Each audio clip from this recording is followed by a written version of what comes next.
Hi everyone. So today I have another art journal page layout for you all, and the technique that I'll be talking about in today's video is going to be wax resist technique.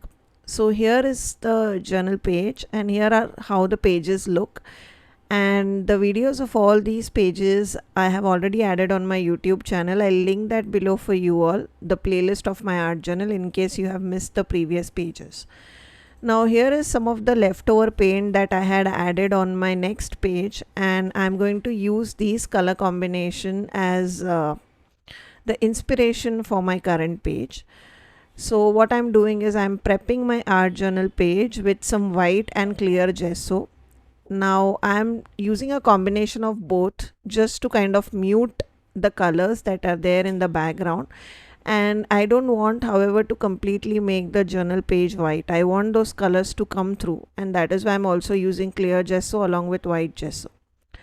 Now once I'm happy with how the gesso is applied, I will dry my page.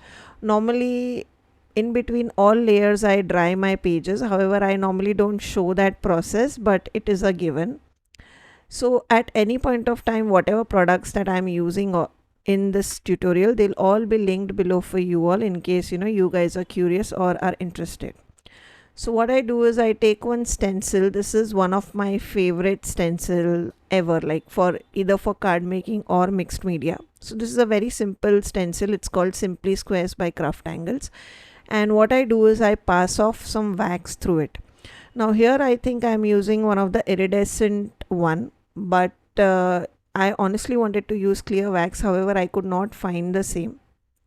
I would highly suggest that you do this technique with a clear wax. However, since wax is wax, be it clear or iridescent, it will give me the same effect, that is the wax resist technique.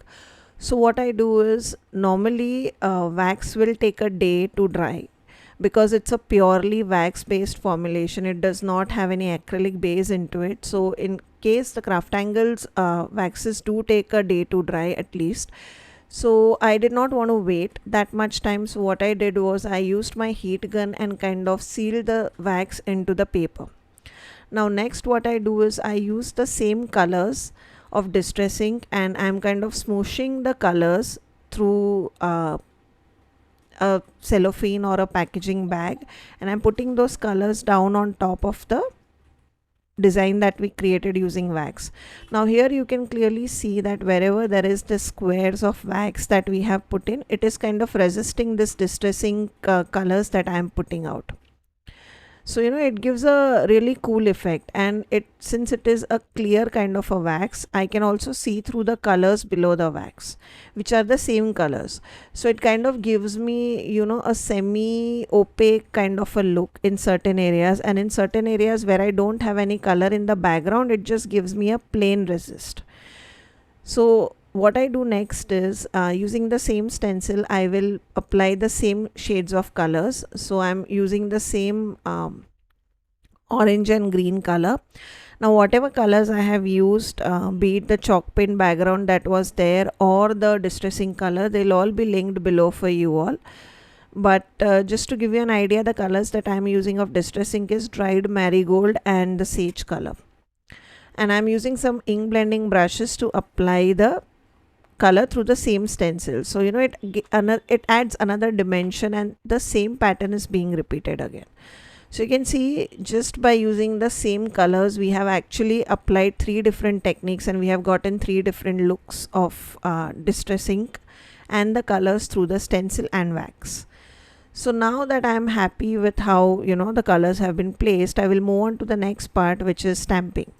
Now I did not want the ink on my stamps to go waste once I had applied wherever I wanted the stamping to be done. So I take some of the future pages and I just added that stamping there. So nothing goes to waste, and I can use those pages in future. Once again everything is dried, so I made sure that I heat dried my pages thoroughly and made sure that they are completely dry before I move on to the next part, which is adding layers. Since this is an art journal, as I told you, my idea is not to have a lot of bulk.